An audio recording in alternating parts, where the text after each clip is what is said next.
प्राचीन काल की बात है, शूरसेन देश में एक चक्रवर्ती सम्राट, अगर इस प्रसंग को बहुत ध्यान से सुनोगे तो काफी लाभ प्राप्त होगा। मोह का नाश करने वाला बहुत उत्तम प्रसंग है, अहंकार का दमन करने वाला बहुत उत्तम प्रसंग है, भगवत प्राप्ति के लिए बहुत उत्तम प्रसंग है। प्राचीन काल की बात है, शूरसेन देश में चक्रवर्ती सम्राट महाराज चित्रकेतु राज्य करते थे। वो इतने धर्मात्मा थे कि बिना जोते बोए पृथ्वी अपने आप अन्न देती थी, अपने आप रस देती थी, अपने आप फल देती थी। गेहूं बोने की जरूरत नहीं, अपने आप जैसे जंगली फल फूल होते हैं ऐसे सब अन्न रस फल फूल होते थे। धर्मात्मा राजा की ऐसी राज्य वृत्ति में स्वयं पृथ्वी सब फल फूल अन्न रस देती थी बिना जोते बोए। और उनके 1 करोड़ रानियां थी। संतान नहीं हो रही थी तो रानियां बढ़ाते चले जा रहे थे, और किसी में भी ऐसी सामर्थ्य नहीं कि संतान उत्पन्न कर दे। इसका आध्यात्मिक भाव समझ लीजिए। चित्त ही चित्रकेतु है और उसकी करोड़ों वृत्तियां ही रानियां हैं, और उसका फल भगवान की प्राप्ति है। अगर वृत्ति भगवान में नहीं लगी तो व्यर्थ ही है। ये करोड़ों वृत्तियां ही रानियां हैं। चित्रकेतु अर्थात चित्त ही, चित्त की वृत्तियां करोड़ों होती हैं, चित्त एक और चित्त की वृत्तियां करोड़ों, और उसका फल भगवान वासुदेव की प्राप्ति हो जाना, वही संतान की उत्पत्ति है। किसी में भी फल उत्पन्न करने की, संतान उत्पन्न करने की योग्यता नहीं रही। रानियां बढ़ती गई 1 करोड़, कोई संतान नहीं, कोई गर्भ धारण करने की सामर्थ्य नहीं रख रही थी। चित्रकेतु के पास किसी बात की कमी नहीं थी। सुंदरता, उदारता, युवावस्था, कुलीनता, विद्या, ऐश्वर्य, संपत्ति सब कुछ था, पर संतान नहीं। 1 करोड़ रानियां सब बांझ। बड़ी चिंता उनको हुई। सारी पृथ्वी के एक छत्र सम्राट, 1 करोड़ सुंदर रानियां, समस्त वैभव, पर एक भी संतान नहीं। अब उनके हृदय में बहुत जलन, बहुत ताप कि मेरा जीवन व्यर्थ है। जो गृहस्थ है और उसके पुत्र संतान नहीं होती, उसको पुत नाम का नरक प्राप्त होता है। अगर भगवान को अपना मानकर भजन कर ले तो हर ऋण से मुक्त होकर परम पद को प्राप्त हो जाता है। कल एक विदेश से आए हुए भगत थे, शायद ऑस्ट्रेलिया या कहां, इसे ही बोल रहे थे। कहे थे हम 2-4 साल से प्रवचन सुन, बड़े अच्छे साधक थे, तो उनका हम भगवान का भजन न करें। मेहनत से कमाते हैं, कभी कोई पाप कर्म नहीं करते, किसी से कोई मतलब नहीं है, अपने परिवार का पोषण करते हैं, जरूरी भगवान का भजन करना, फिर क्या हमें मोक्ष नहीं प्राप्त होगा? हम कहा नहीं, दुर्गति प्राप्त होगी। क्यों? हम कोई पाप कर्म करते हैं? नहीं। पर मालिक की संपत्ति को मुनीम हड़प ले तो सबसे पहले बुद्धि खराब हो गई। भगवान की वस्तु को तुम अपना मान रहे हो और भगवान का स्मरण नहीं कर रहे हो, भगवान को समर्पित नहीं कर रहे, अपराध है। नाथ सकल संपदा तुम्हारी, मैं सेवक समेत सुतनारी, और राधा राधा राधा, और सारे कर्म भगवान को समर्पित। अब मोक्ष हो जाएगा, अब कल्याण हो जाएगा। बोले नियत खराब ना हो तो? नियत तो पहले ही खराब कर दी। मालिक की संपत्ति को अपनी मान करके भोग रहे हो, नियत तो पहले ही खराब कर दी। यही बिना अध्यात्म के सूक्ष्मता को समझे जीव, ऐसा क्या भजन की जरूरत है? हम अपने परिवार, तुम्हारा परिवार है, तुमने पैदा किया है। 1 करोड़ रानियां एक भी पुत्र नहीं पैदा कर पा रहे। भगवान ने तुम्हें दिया, स्त्री दिया, पुत्र दिया, घर दिया, मकान दिया, दुनिया की सब संपत्ति तुम्हें जो दी, तो तदीयम वस्तु गोविंदम तुभ्यमेव समर्पये, उससे भगवान की आराधना करो, भगवान का स्मरण करो। अगर ये नहीं करते हो, नर्तन कर फल विषय न भाई, भजिए राम सब काम भियाई। तो तुम्हारी नीयत खराब है, तुम्हें दंड मिलेगा। बड़े अंदर से जल रहे महाराज चित्रकेतु की 1 करोड़ रानियां, एक भी पुत्र नहीं। जब कोई धर्मात्मा पुरुष परेशान होता है तो महात्मा से मिला दिया जाता है, या तो महात्मा के यहां पहुंचा दिया जाता है या महात्मा उसके यहां पहुंच जाते हैं। तो समर्थ अंगिरा ऋषि और देवर्षि नारद, ये विभिन्न लोकों में विहरण करने वाले महापुरुष, ये पहुंच गए चित्रकेतु के महल में। राजा ने देखा अंगिरा जी पधारे, प्रत्युत्थान अर्घादि अर्पित करके साष्टांग प्रणाम किया, बैठा ला, आतिथ्य सत्कार किया और चित्रकेतु जी चरणों के समीप बैठ गए। अंगिरा जी ने कहा कि राजा तुम दुखी से दिखाई दे रहे हो, तुम्हारा राष्ट्र, कोष, सेना, परिवार ये सब ठीक है ना? कौन सी परेशानी, तुम चिंताग्रस्त कैसे हो? और राजन, सुखी वही होता है जो अपने मन को वश में कर लेता है। सब कुछ ठीक हो लेकिन मन वश में ना हो तो जलाता रहता है, उक्लेश देता रहता है। बड़े बड़े लोकपाल भले अधीन हो जाए, लेकिन अगर मन अधीन नहीं हुआ तो वो असंतुष्ट जलता रहेगा। तुम संतुष्ट नहीं हो, क्या बात है? क्योंकि असंतुष्टता का कारण कामना होती है। तुम्हारे मुख पर चिंता स्पष्ट झलक रही है, असंतोष झलक रहा है, स्वयं तुम ही उसके कारण हो। क्या कामना कर बैठे हो? महाराज अंगिरा ऋषि तो त्रिकालज्ञ थे, पर उनके मुख से कहलाना चाहते थे। सम्राट चित्रकेतु ने कहा, भगवान, जिन योगियों की तपस्या, ज्ञान, धारणा, ध्यान, समाधि के द्वारा सारे पाप नष्ट हो चुके हैं, जिनका जीवत्व तो नष्ट हो चुका है, वो त्रिकालज्ञ होते हैं। उनको अंतर और बाहर दोनों बातें पता होती है, और वो बातें आपको पता है। मैं जानता हूं आप त्रिकालज्ञ महापुरुष हैं।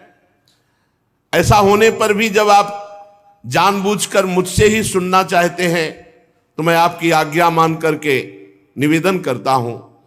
मुझे पृथ्वी का एक छत्र साम्राज्य प्राप्त है, ऐश्वर्य प्राप्त है, संपत्तियां प्राप्त हैं, लोकपाल भी जिनके लिए लालायित रहते हैं ऐसे भोग प्राप्त हैं।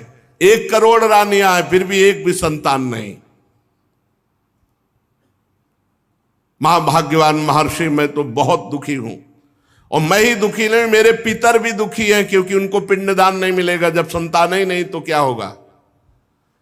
अब परलोक में मुझे नरक मिलेगा।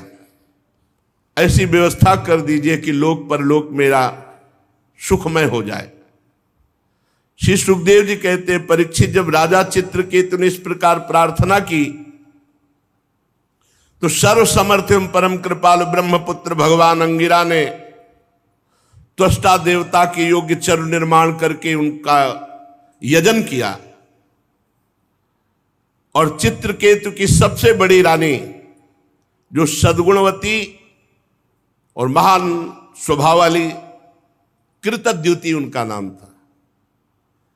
महर्षि अंगिरा ने मंत्रों के द्वारा यजन किया हुआ चरु उन्हीं को केवल दिया, कृतद्युति को।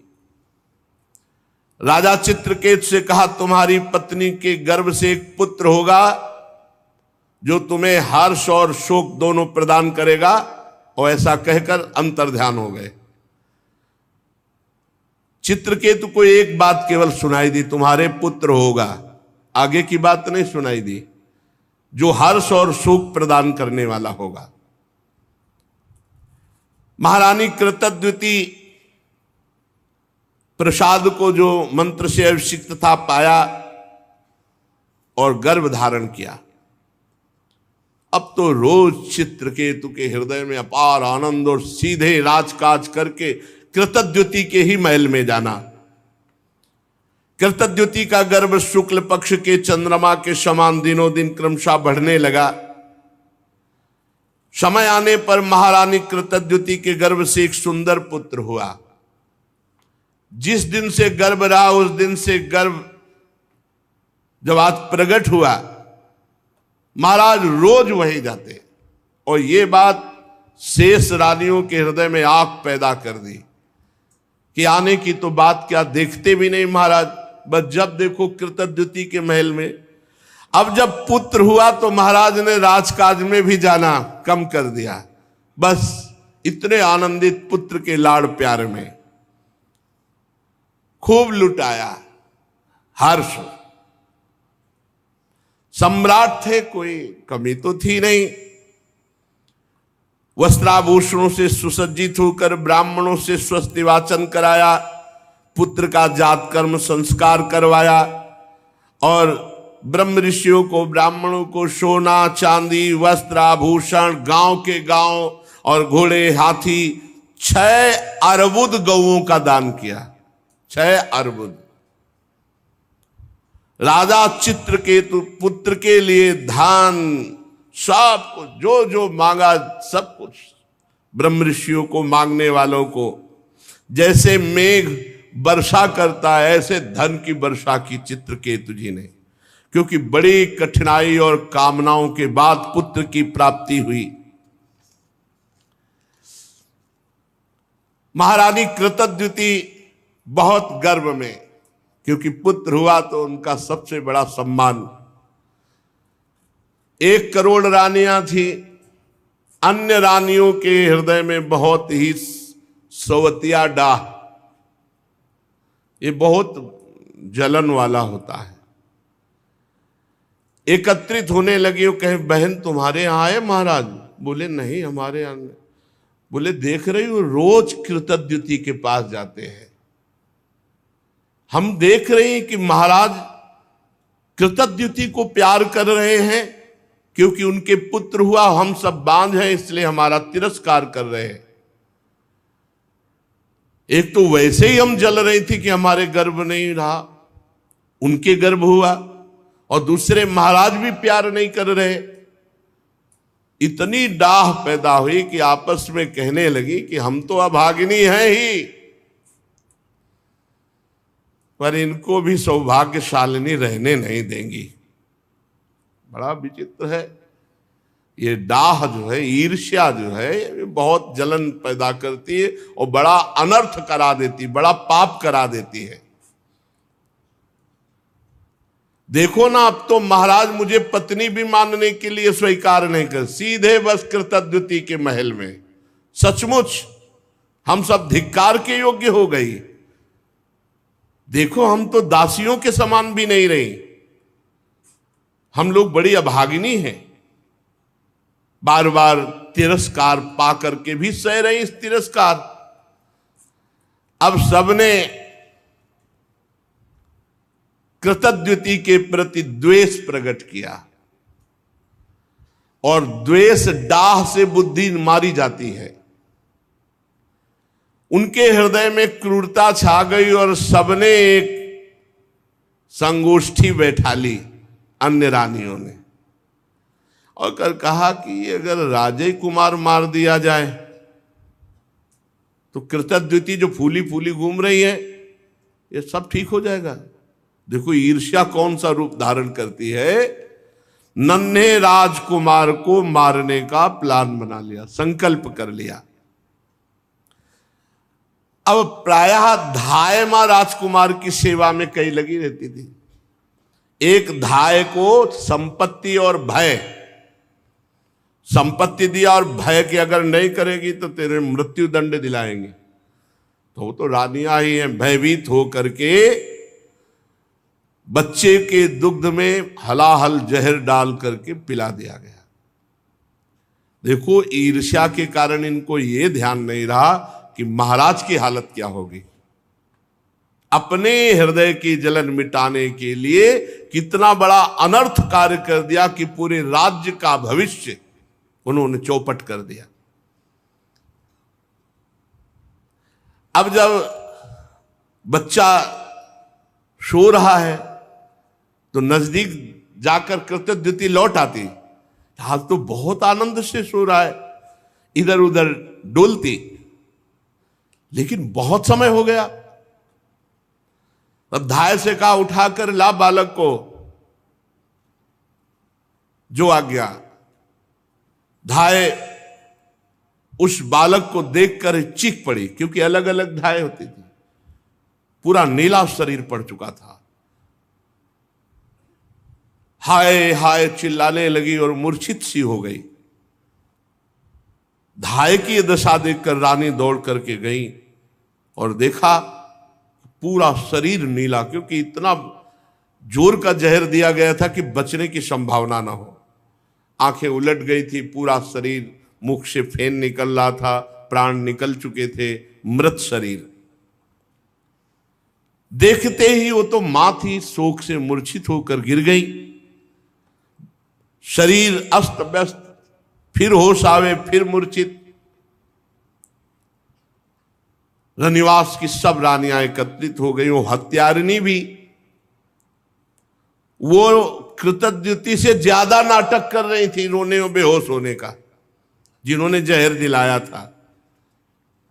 कोई जान ही न पावे कि ये सूचना राजा को। अब सोचो राजा की हालत क्या हुई होगी, जो इतनी मनौती के बाद एक पुत्र हुआ था। महाराज तो ये बात सुनते ही कि राजकुमार की मृत्यु हो गई, धड़ाम से गिर गए। मंत्री आज उनको पकड़ करके धीरे धीरे ला रहे, बाल खुले हुए, वो तो वही जानते हैं जिनके हृदय में कभी ऐसी पीड़ा हुई हो। लंबी लंबी सांस लेते हैं, आंसुओं की धारा कपोल को भिगो रही और कुछ बोल नहीं पा रहे, बस फिर मूर्छित हो जाते। फिर मंत्रीगण उठाकर उनको महल तक लाए। पति प्राणा रानी कृतद्युति अपने पति की दशा और अपने बच्चे की दशा देखकर विलाप कर रही। महारानी की भी स्थिति, महाराज की स्थिति, पूरा नगर व्याकुल, पूरा महल हाहाकार। अरे विधाता, तू कितना निर्दयी है, कृतद्युति जी कहती है। तू अपनी सृष्टि के प्रतिकूल चेष्टा करता है। बड़े आश्चर्य की बात है, हम बूढ़े तो जिंदा बैठे, हमारा बच्चा पधार गया। क्या बिगाड़ा था तुम्हारा इस बच्चे ने, या क्या बिगाड़ा था हमने? वास्तव में अपने पापों का कर्म भोगना पड़ता है। प्राणियों के जन्म मरण का कोई और दोषी नहीं, अपने ही कर्म होते हैं, अपना ही प्रारब्ध होता है। अगर अपना ही प्रारब्ध सब कुछ है तो विधाता तो किस बात का विधाता? हमें लगता है कि तूने कभी किसी से संबंध नहीं जोड़ा, स्नेह नहीं किया, प्रेम नहीं किया, इसीलिए तू इतना निठुर है। इस बच्चे को मार करके तेरे को क्या मिला? फिर दौड़ करके पुत्र को छाती से लगाती, बेटा तुम मुझे अनाथ और दीन करके क्यों चले गए? आंख खोलो तो सही, ऐसे जैसे मोह आविष्ट जन ऐसे विलाप। राजकुमार उठो उठो, देखो तुम्हारे पिता कितने व्याकुल हो रहे, देखो हमने कितना सुंदर भोजन बना रखा, ऐसे विलाप कर रहे हैं। प्यारे लाल, अगर तुम्हारी मुखारविंद की मुस्कुराहट देखने को नहीं मिली तो मेरे प्राण निकल जाएंगे। श्री सुखदेव जी कहते, परीक्षित, चित्रकेतु और रानी कृतद्युति अपने मरे हुए पुत्र को बार बार छाती से लगा के ऐसे फूट फूट कर रो रहे हैं, विलाप कर रहे हैं। सारा नगर शोक में डूब गया कि अरे भविष्य में होने वाले राजकुमार राजा होते और उनको विष दे दिया गया, ऐसा। अब कोई वहां समझाने वाला तो है नहीं। फिर वही दोनों महापुरुष आ गए, महर्षि अंगिरा और देव ऋषि नारद जी। इसी असर जब कोलाहल मचा हुआ है महान दुख का, राजा चित्रकेतु तो मृत प्राय होकर पुत्र के पैरों के पास पड़े हैं। अंगिरा और देवर्षि नारद जी गए और कहा, राजेंद्र उठो उठो। वो महाराज के जो देखा जिन्होंने पुत्र दिया था वही महाराज आए, चरणों महाराज महाराज। तो उन्होंने कहा राजन सावधान सावधान, तुम जिसके लिए इतना शोक कर रहे हो बालक पहले तुम्हारे पूर्व के जन्म में कौन था जानते हो? तुम उसके कौन थे जानते हो? अगले जन्म में तुम्हारा क्या बनेगा, तुम उसके कौन बनोगे जानते हो? अरे राजन, जैसे हवा के प्रवाह से बालू कण मिल जाते हैं फिर अलग हो जाते हैं, ऐसे ये ना यहाँ कोई किसी की पत्नी ना यहाँ कोई किसी का पुत्र है, कर्मानुसार कुछ समय के लिए आया फिर चला जाएगा। जैसे कुछ बीजों से दूसरे बीज उत्पन्न होते और नष्ट हो जाते हैं, ऐसे भगवान की माया की प्रेरणा से कुछ उत्पन्न होते कुछ नष्ट होते रहते हैं। ये चक्र चलता रहता है। सत्य वस्तु परमात्मा है। सत्य वस्तु ये पुत्र पत्नी ये व्यवहार नहीं है, इनमें विराजमान परमात्मा है। भगवान सबके अधिपति हैं। जन्म मृत्यु आदि विकार शरीर के होना है, निश्चित होना है, सबके होंगे, हम तुम भी जाएंगे। और उस परमात्मा का कभी नाश नहीं होता, अविनाशी का। राजन, जैसे बच्चे घर घरौंदे बनाते हैं, खेल खिलौने बनाते हैं, खेलते हैं, बिगाड़ देते हैं, ऐसे ये संसार का खेल है। वो भगवान इसको अपने आप में रचता है, अपने आप से खेलता है, अपने आप का विनाश करता है। तुम क्यों इतना विकल हो रहे हो? पिता की देह द्वारा माता की देह से पुत्र की देह की उत्पत्ति होती है। पिता माता और पुत्र इन तीनों में परमात्मा विराजमान है, कोई नहीं जान पाता। बाहरी दृष्टि से अपने संबंधों को मान लेते और जब समय आता है बिछुड़ते तो हाय हाय करते। ये सब अविद्या कल्पित, माया कल्पित है। जब महर्षि अंगिरा और देवर्षि नारद जी चित्रकूट को समझा बुझा रहे थे तब उन्होंने मुख धोया और धैर्य धारण करके कहा कि ज्ञानवान महान आप इस समय मेरी बुद्धि काम नहीं कर रही। आप अवधूत वेश में हम पर कृपा करने भगवान ही आए हैं। मैं जानता हूं भगवान के प्यारे ब्रह्मवेत्ता जब हम जैसे कोई धर्मात्मा दुखी होते तो अपने आप आकर कृपा करते हैं। सनत कुमार, नारद, ऋभु, अंगिरा, देवल, असित, अपांतरतम, भगवान व्यासदेव, मार्कंडे, गौतम, वशिष्ठ, भगवान परशुराम, कपिल देव, शुकदेव, दुर्वासा, याज्ञवल्की, जातुकर्ण, आरुणि, रोमस, च्यवन, दत्ताते, आसुरी, पतंजलि, वेदशिरा, बौद्ध मुनि, पंचशिरा, हिरण्यनाभ, कौशल्य, श्रुतदेव, ऋतध्वज, ये सिद्धेश्वर भूमंडल में घूमते ही रहते हैं। जब किसी धर्मात्मा पुरुष को कोई विपत्ति आती है तो किसी न किसी रूप में बदल कर आते हैं और उसका सहयोग करते हैं, ज्ञान उपदेश करते हैं। हमें लगता है आप लोग हमें ज्ञान उपदेश करने के लिए आए हो। तो महर्षि अंगिरा ने कहा राजन जरा नेत्र खोल करके देखो, मैं अंगिरा ऋषि देवर्षि नारद है। जब तुम पुत्र प्राप्ति के लिए विकल होकर बोले थे, हम ही ने तुम्हें पुत्र प्राप्ति का वरदान दिया था और कहा था तुम्हें हर्ष और शोक होगा। ये तुम्हारे सामने खड़े भगवान के स्वरूप देवर्षि नारद हैं। जब हम लोगों ने देखा कि तुम्हारा जैसा धर्मात्मा राजा पुत्र शोक से अज्ञान अंधकार में डूब रहा है तो सोचा चलो धर्मात्मा को शोक में डूबने का अवसर नहीं दिया जाता। तुम्हारे ऊपर अनुग्रह करने के लिए, कृपा करने के लिए भगवान ने हम दोनों को भेजा है। सच्ची बात तो यह है कि जो धर्म का पालन करता है वो शोक करने योग्य नहीं होता। वैसे तो मैं तुम्हें जब पहली बार ही आया था तो तुम्हें ब्रह्म ज्ञान का उपदेश देने के लिए आया था, लेकिन देखा कि तुम पुत्र कामना से युक्त हो तो पहले तुम्हारी ये कामना नष्ट हो तब तुम्हें ज्ञान की प्राप्ति होगी। इसीलिए मैंने तुम्हें ज्ञान न देकर पुत्र दिया। अब तुम स्वयं अनुभव करो क्या सत्य है। पुत्रवान को कितना दुख होता है। यही बात स्त्री, घर, धन, विविध प्रकार की ईश्वर संपत्तियां जिसमें हम अपनापन कर लेते हैं वो परिणाम में दुख ही देता है, क्योंकि संसार दुखालयम अशाश्वतम। राजन, ये शोक मोह भय दुख का कारण है भगवान से विमुख होना। ये मन के खेल खिलौने हैं। ये माया का जादू है। इसलिए सृष्टि के राग में न फंस करके जो भगवान का भजन करता है वही शोक रहित होता है। तुम परमात्मा में स्थित हो। देवर्षि नारद जी ने कहा, राजन मैं तुम्हें एक मंत्र देता हूं, इस मंत्र का जाप करो, 7 दिन में भगवान शंकरषण शेष जी का तुम्हें दर्शन हो जाएगा।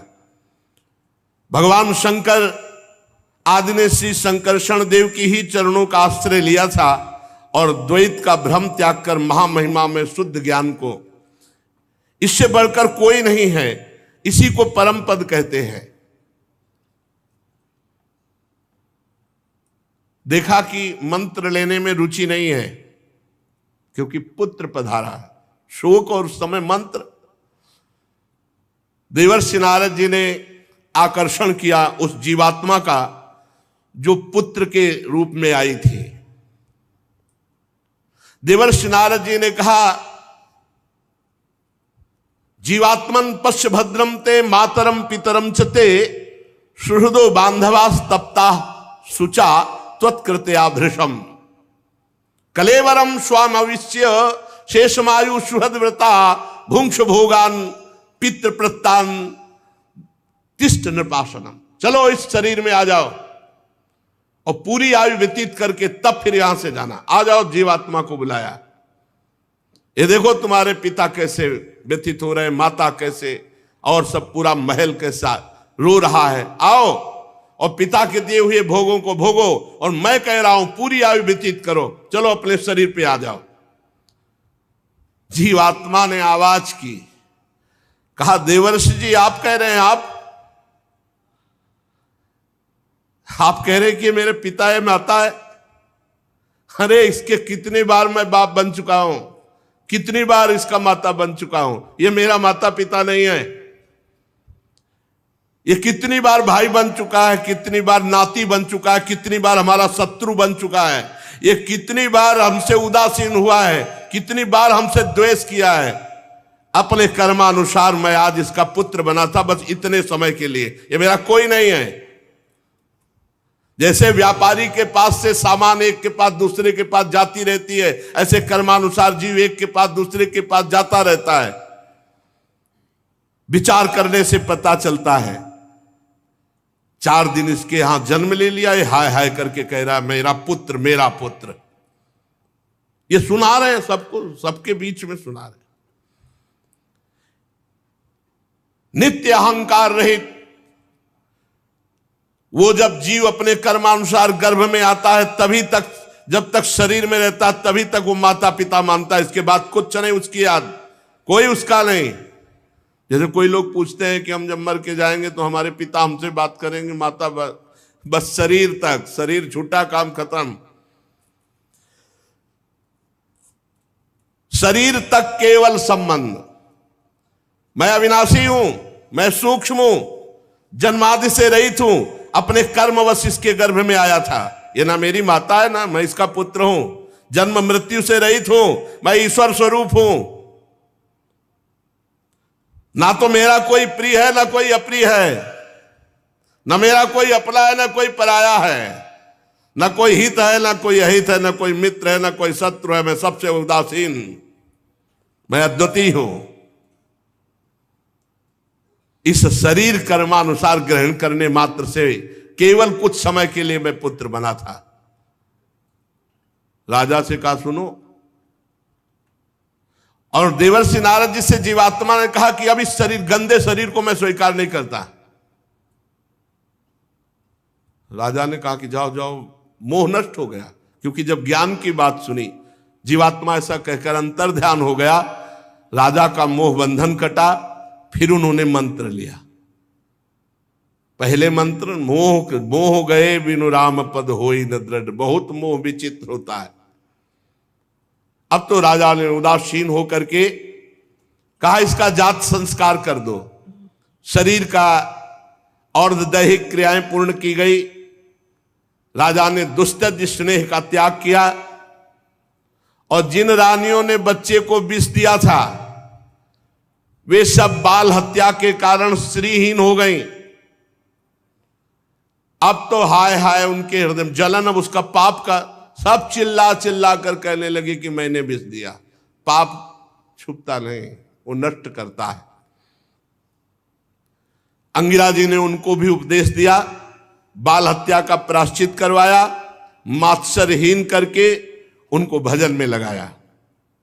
जहां संत पहुंच जाते मंगल ही मंगल हो जाता है। उन सब माताओं को जिन्होंने ईर्ष्यावश जहर दिया था, बाल हत्या का प्रायश्चित करवाया, मात्सर्यहीन किया और उनको भजन का उपदेश किया। अंगिरा जी और नारद जी के उपदेश से राजा चित्रकेतु के हृदय में वैराग्य, उन्होंने तत्काल संपूर्ण राज्य छोड़ दिया और जो मंत्र दिया था उसका एकांत में यमुना जी में विधि पूर्वक स्नान करके समस्त धार्मिक क्रियाएं की और संयतेंद्रीय होकर के नारद जी को जो गुरुदेव के रूप में वर्ण करके उनके द्वारा दिए हुए मंत्र से, अब नारद जी ने कहा कि सुनो, मंत्र तो है, मैं एक विद्या का उपदेश करता हूं जिससे तुम बहुत जल्दी महान पदवी को प्राप्त हो जाओगे। ओम नमस्तुभ्यं भगवते वासुदेवाय धीमहि प्रद्युम्नाय निरुद्धाय नमः संकर्षणाय च नमो विज्ञानमात्राय परमानंद मूर्तये आत्मा रामाय शांताय निवृत्तद्वैत दृष्टये आत्मानंदानुभूत्यैव न्यस्त शक्तिर्मये नमः ऋषिकेशाय महते नमस्ते विश्वमूर्तये वचस्यु परते प्राप्य यैकैको मनसः स अनाम रूपस्यन्मात्रः सोऽव्यान्नः सदसत्परः यस्मिन्निदं यतश्चेदं तिष्ठत्यप्येति जायते मृण्मये स्वीयो मृज्जातिस्तस्मै ते ब्रह्मणे नमः यन्न स्पृशन्ति न विदुर्मनो बुद्धीन्द्रियासवः अंतर्बहिश्च विततं व्योमवत्तन्नतोऽस्म्यहम्। ओंकार स्वरूप भगवान वासुदेव प्रद्युम्न निरुद्ध और संकर्षण रूप से क्रमशः चित्त बुद्धि मन और अहंकार के अधिष्ठाता है। मैं आपके इस चतुर्व्यूह रूप को बार बार नमस्कार करता हूं।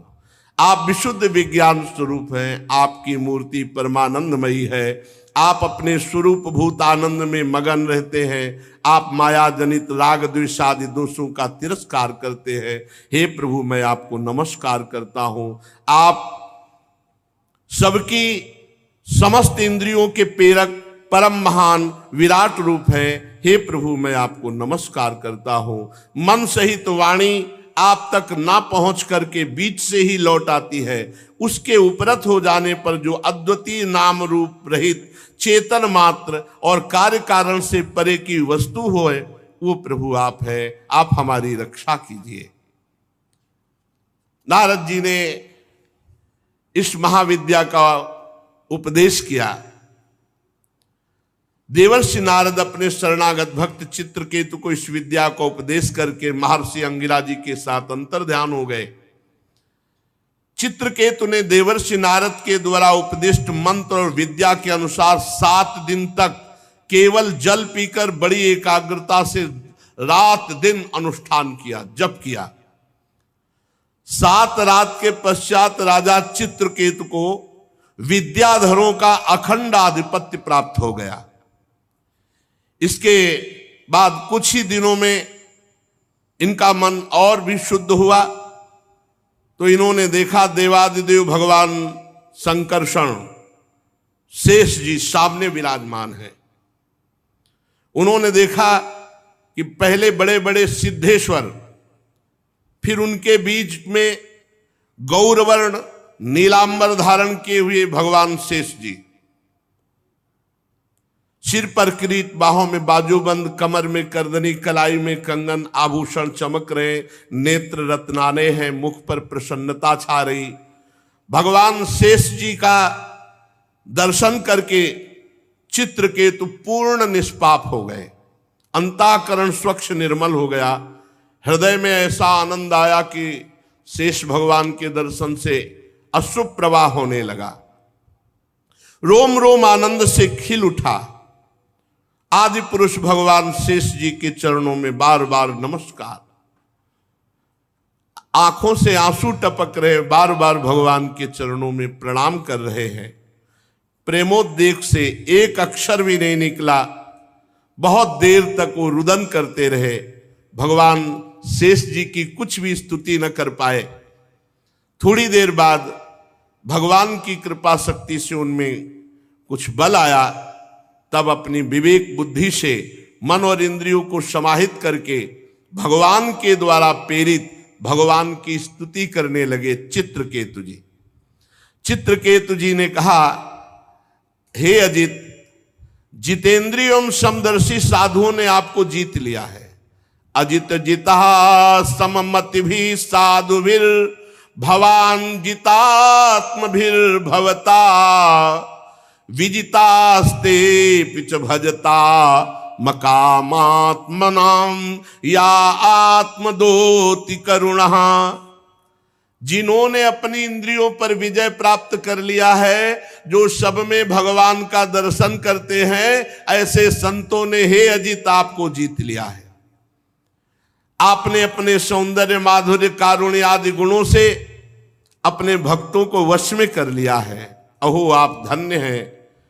जो पुरुष निष्काम भाव से आपका नाम जप करते हैं, आप करुणा परवश होकर अपने आप को उन भक्तों को दे डालते हैं। हे भगवान, जगत की उत्पत्ति, स्थिति, प्रलय आपके एक लीला विलास है। विश्व निर्माता ब्रह्मादि आपके अंश के भी अंश हैं। फिर भी वे पृथक पृथक अपने को जगत कर्ता मानकर स्पर्धा करते हैं। नन्हे से नन्हे परमाणु से लेकर बड़े से बड़े महातत्व पर्यंत संपूर्ण वस्तुओं के आदि अंत और मध्य में केवल आप ही विराजमान हो। छोटे से छोटे परमाणु में भी आप विराजमान हैं। अणुअणियान महतो महियान। प्रभु, कोई भी वस्तु ऐसी नहीं जिसमें आप न विराजमान हो। भाई यही बात समझ में आ गई तो सर्वत्र भगवान का साक्षात्कार। जो नर पशु केवल विषय भोगों में लगे हुए हैं, आपका भजन नहीं करते हैं, उनको नरक की प्राप्ति होती है। आप कह दो कि हम कुछ पाप नहीं, रह ही नहीं सकते बिना पाप किए। अगर भगवान का भजन नहीं तो बुद्धि शुद्ध नहीं तो पापाचरण तो होगी। और सबसे पहली बात, आप भेजे ही गए हो भजन करने के लिए मानव देह में। यदि सत्कर्म नहीं किया, भजन नहीं किया तो अपराध है, दंडनीय। ये भागवती का अपराध है। राजकुल का नाश होने के बाद जैसे उसके अनुयायियों की जीविका चली जाती है, ऐसे ही जो देवताओं की आराधना करते हैं, तो जब सृष्टि में उनका नाश होता है तो उनके आराधकों का भी नाश हो जाता है। हे परमात्मन, आप ज्ञान स्वरूप हैं। जो सकाम भावना से युक्त होकर के अन्य अन्य उपासना में लगे हैं, आपका भजन नहीं करते, वो जन्म मृत्यु के बंधन से कभी मुक्त नहीं हो सकते। जीव को सुख दुख की प्राप्ति कराने वाली ये कामनाएं ही हैं, ये द्वंद्व हैं। इसलिए हे अजित, विशुद्ध भागवत धर्म का जिसने आश्रय ले लिया, जो निरंतर भजन करता है, जिसके आप ही हो संग्रह परिग्रह अकिंचन है, जो आप में ही अपनी अहमता ममता समर्पित कर दिया है, वो इस आवागमन से मुक्त हो जाता है। अन्य कोई उपाय नहीं। जो भागवत धर्म का पालन करता है, जिसका सब कुछ भगवान ही है, जो रात दिन भजन करता है, वही इस आवागमन से मुक्त होता है। भगवान, आपके दर्शन मात्र से मेरा अंतःकरण का सारा मल धुल गया। आपके अनन्य प्रेमी भक्त देवर्षि नारद जी ने मुझे जो जो कहा था वो सब ठीक वैसा ही मिला। हे अनंत, आप संपूर्ण जगत की आत्मा हैं। अतएव संसार में जितने प्राणी हैं, उन सबका बल आप हैं। चाहे जुगनू हो चाहे सूर्य, जुगनू से लेकर सूर्य तक आपसे ही प्रकाशित है। अर्थात छोटे बल से लेकर बड़े बल तक आपके ही बल के द्वारा सब बलवान हैं, पर कोई ये जान नहीं पाता। प्रभु आपकी चेष्टा से ही ब्रह्मांड में चेष्टा प्रकट होती है, बड़े बड़े लोकपालों में चेष्टा होती है और छोटे छोटे जीवों में भी चेष्टा होती है, आपके ही बल से। हे शास्त्र शीर्षा शेष भगवान, आपको नमस्कार है। मंत्र के प्रभाव से चित्रकेतु को विद्याधरों का अधिपति पद प्राप्त हुआ और भगवान शेष जी के दर्शन हुए। भगवान शेष जी ने कहा, चित्रकेतु, ये जो बहुत जल्दी तुम्हें हमारा साक्षात्कार हुआ ना, ये देवर्षि नारद और महर्षि अंगिरा की कृपा से। ये भगवत प्रेमी महात्मा चाहे तो जो जन्म जन्म में प्राप्त होना है वो दिनों में प्राप्त हो जाए। ये जो विद्या का उपदेश देवर्षि नारद ने किया, उसी के प्रताप से मैंने तुम्हें दर्शन दिया। मेरे दर्शन तुम्हें प्राप्त हुए, अब तुम सिद्ध हो चुके। मैं समस्त प्राणियों का आत्मा हूं, मैं पालन करता हूं, मैं ही शब्द ब्रह्म वेद हूं, मैं ही पर ब्रह्म की अनुभूति हूं। जैसे स्वप्न में सोया हुआ पुरुष स्वप्नांतर होने पर संपूर्ण जगत को अपने में ही देखता है, स्वप्नांतर टूट जाने पर स्वप्न में ही जागता है, ऐसे ये जागृत की स्वप्नमयी अवस्थाएं हैं, ये मायामयी है और इनसे मैं अतीत परमात्मा हूं। सांसारिक सुख के लिए जो चेष्टाएं की जाती है उनमें श्रम है, क्लेश है, परंतु जो सत्य सुख के उद्देश्य से की जाती है वो परम सुख प्रदान करने वाली है। नाम जप करते हुए सांसारिक चेष्टाएं करो, सुख मिलेगा। नाम भूल करके सांसारिक चेष्टाएं करोगे, यही फंसा के दुख के जाल में डाल देंगी। जो मनुष्य अपने को बहुत बुद्धिमान समझता है और मेरा भजन नहीं करता, कर्म के पचड़ों में फंसा रहता है, उसे विपरीत फल मिलता है। समझ लेना चाहिए, ये समझ लेना चाहिए, भजन करना अति अनिवार्य है। भजन नहीं करोगे तो दुख मिलेगा, दंड मिलेगा।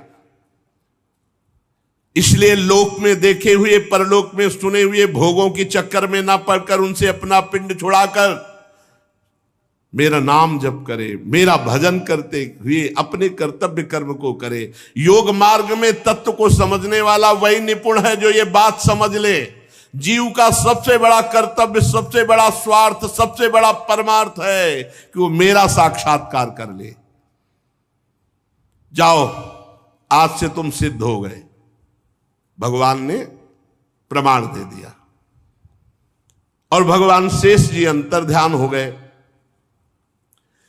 अब विद्याधर चित्रकेतु जिस दिशा में भगवान संकर्षण अंतर ध्यान हुए थे, उसी ओर बार बार दंडवत, बार बार नमस्कार। अब तो महायोगी हो गया चित्रकेतु, विद्याधरों का अधिपति और भगवान संकर्षण का कृपा पात्र। करोड़ों वर्षों तक सब प्रकार के संकल्पों को पूर्ण करने वाली सुमेर पर्वत की घाटियों में आनंद अब सिद्ध हो गया। बस यही त्रुटि है, सिद्ध होने के बाद भी खूब भजन में लगना चाहिए। इसीलिए जो सावधान पुरुष हैं, जैसे पकड़े हुए मृग पर कभी विश्वास नहीं, ऐसे मन पर कभी विश्वास नहीं। सुमेरु पर्वत की दिव्य घाटियों में विहार, शरीर का बल और इंद्रियों का बल अक्षुण क्योंकि सिद्ध। अब बड़े बड़े जन इनकी स्तुति करते, उनकी प्रेरणा से विद्याधरों की स्त्रियां उनके पास जाती। बहुत सावधानी की जरूरत है, बहुत सावधानी की। पूरे जीवन आजीवन भजन परायण। अब एक दिन की बात है कि चित्रकेतु तेजोमय दिव्य विमान पर, जो उनको प्राप्त हुआ था विद्याधरों के अधिपति पद पर, तो निकले विमान पर चढ़े चढ़े तो देखा कुछ ऋषि जो है बैठे हो, भगवान शंकर उपदेश कर रहे हैं, तो विमान पर चढ़े चढ़े गए।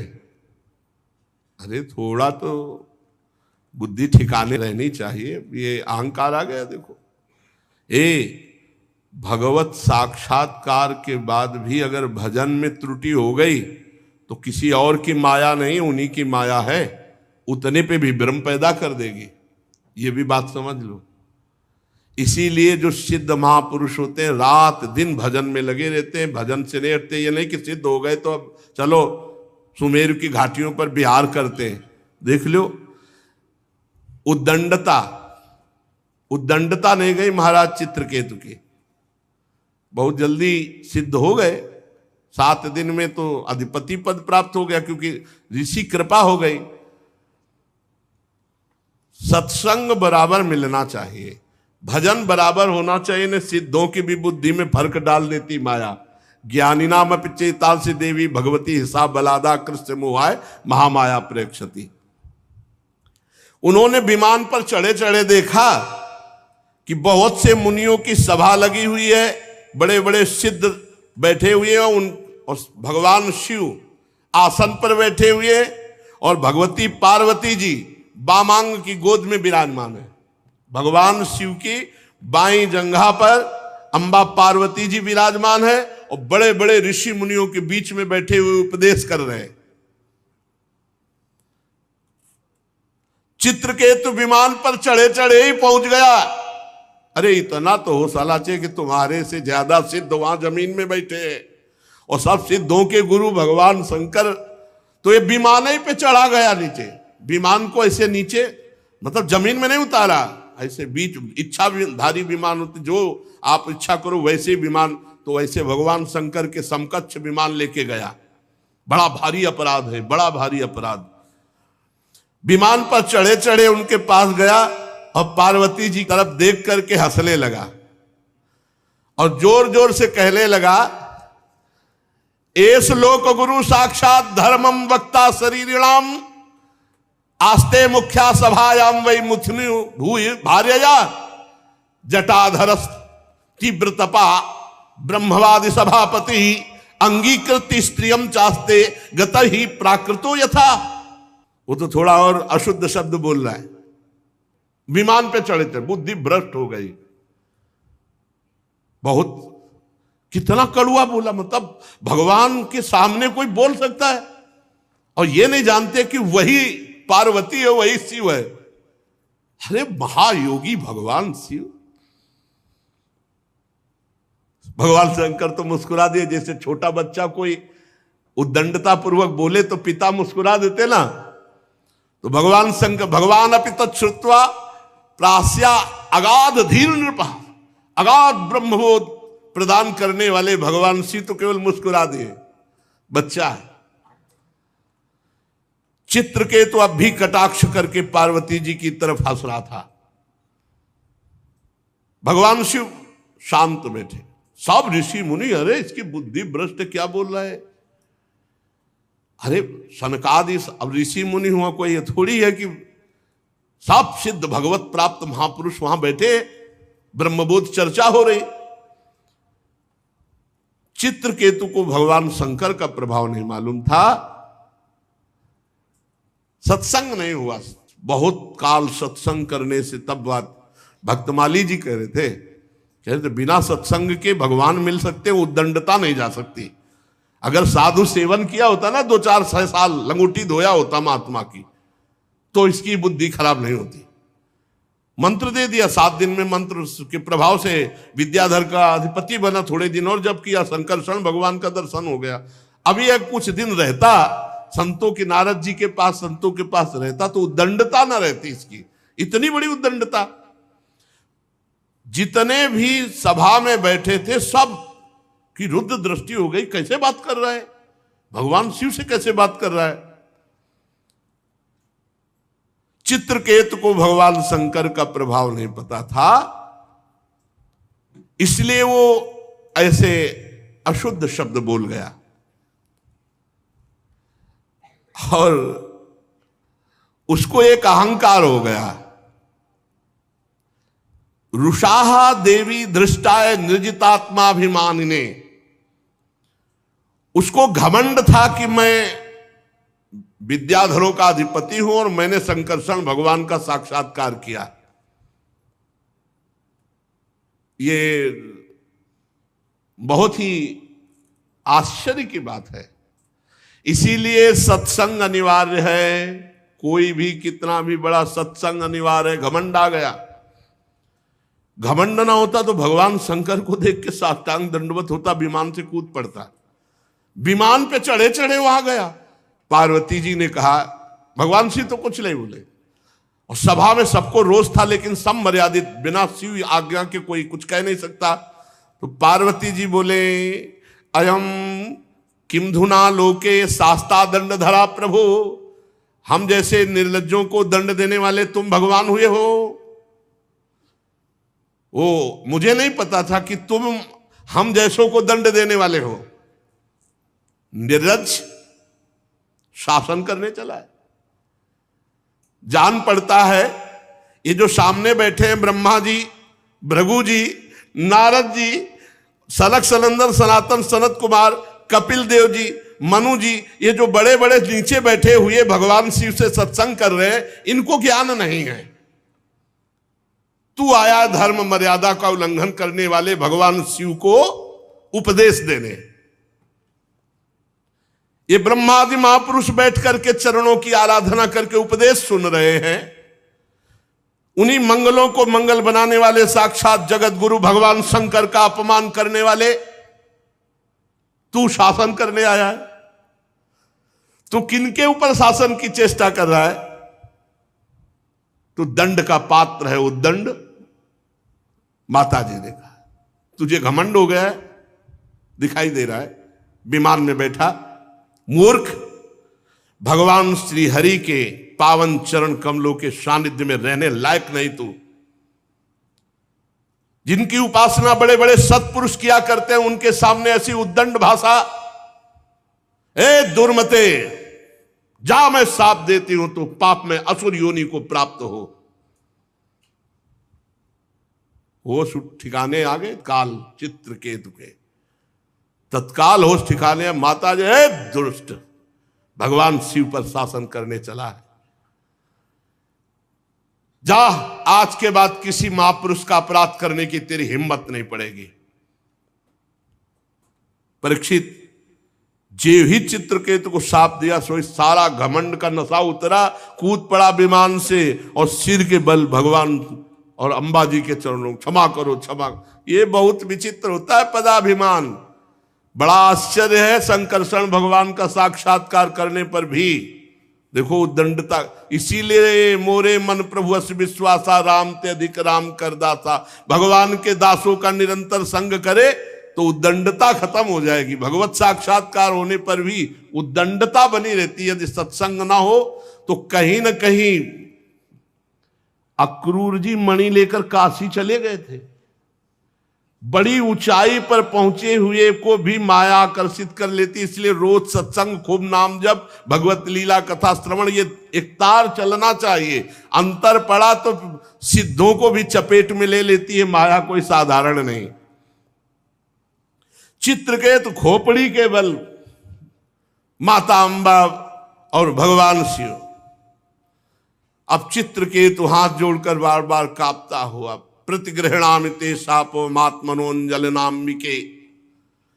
माता पार्वती जी, मैं हाथ जोड़कर आपका शाप स्वीकार करता हूं, पर आपको प्रसन्न करना चाहता हूं। माता, आपने जो शाप दिया मैं स्वीकार करता हूं, पर एक प्रार्थना है देवी। कैसी भाषा बदल गई। अभी तक कैसे बोल रहे थे, बहुत गुस्सा वाली बात बोल रहे थे। उसमें जो लिखा हमने नहीं बोला, बहुत गुस्सा वाली बात बोल रहे थे। अरे भगवान शिव को ऐसे शब्दों से, पर ये दिखाया लीला में कि अगर भजन छूट गया, सिद्धों की गणना में आकर के मनमानी सिद्ध ही, तो फिर बुद्धि भ्रष्ट हो जाती है और कहीं ना कहीं अपराध बन जाता है बड़ों के प्रति। अब कह रहे, हे अंबा, जीव अज्ञान से मोहित हो जाता है। बिल्कुल सही बात है। संसार चक्र में अपने अज्ञान के कारण भटकता है, सदा सर्वदा सर्वत्र सुख दुख भोगता रहता। माता जी, अब हे देवी, हे माता जी, हे, अब भाषा बदल गई। माता जी, सुख दुख को देने वाला ना तो अपना आत्मा है और ना कोई दूसरा है, वही अज्ञान ही है। अपने अथवा दूसरे को सुख दुख का जो कर्ता मानता है वो अज्ञानी है, क्योंकि अज्ञान ही मूल इसका है। माता जी, ये जगत सतोगुण रजोगुण तमोगुण के स्वाभाविक प्रवाह में है। इसमें क्या श्राप, क्या अनुग्रह, क्या स्वर्ग, क्या नर्क, क्या सुख, क्या दुख, ये सब अज्ञान के खेल के कारण भोगना पड़ता है। ये माया ही बंधन मोक्ष और सुख दुख की रचना करती रहती है। माता जी भगवान श्री हरि सब में सम मायादि मल से रहित है। उनका कोई प्रिय अप्रिय, कोई अपना पराया नहीं है। तथापि उनकी माया शक्ति से ऐसे कार्य बन जाते हैं जिनके कारण दुख भोगना पड़ता है। देवी, ये जो मैं विनय कर रहा हूं आपसे, साप से मुक्त होने के लिए नहीं कर रहा हूं। मैं ये चाहता हूं कि मेरी अनुचित चेष्टा, मेरी अनुचित जो बात हो गई, उससे आपको जो दुख हुआ उससे मैं क्षमा याचना चाहता हूं। भगवान शंकर अब बोले, माता जी से ही बोले, सुंदरी, दिव्य लीला विहारी भगवान के निष्प्रिय उदार हृदय दासानुदास की महिमा तुम अपने आंखों से देख लो। जो लोग भगवान के शरणागत होते हो किसी से नहीं डरते। भगवान शिव का कैसा अगाध, कितना प्रेम है हरि से, कि देखो महिमा देखो उनकी। ये उन्हीं की महिमा से विमान पे चढ़े चढ़े हमें डांट रहा था, ये उनकी महिमा है। सुंदरी, दिव्य लीला विहारी भगवान के निष्प्रिय और उदार हृदय दासानुदासों की महिमा तुमने अपनी आंखों से देख ली। ये भगवान की महिमा, श्री हरि की महिमा। इसमें भगवान शिव गुस्सा नहीं हो रहे, वो महिमा देख रहे श्री हरि की। जो लोग भगवान के शरणागत होते हैं देवी, वो किसी से नहीं डरते, क्योंकि उन्हें स्वर्ग मोक्ष नर्क इन सब में एक भगवान की ही कृपा दिखाई देती है। उनको कोई डर नहीं है। जीवों को भगवान की लीला से ही देह का संयोग होने के कारण सुख दुख, जन्म मरण, शाप, अनुग्रह आदि द्वंद्व प्राप्त होते हैं। भगवान शंकर ने बड़ा सुंदर उपदेश किया, जल्दीबाजी में उसका स्वाद नहीं ले पाएंगे, तो फिर शेष चर्चा आगे। श्री राधा वल्लभ लाल की जय।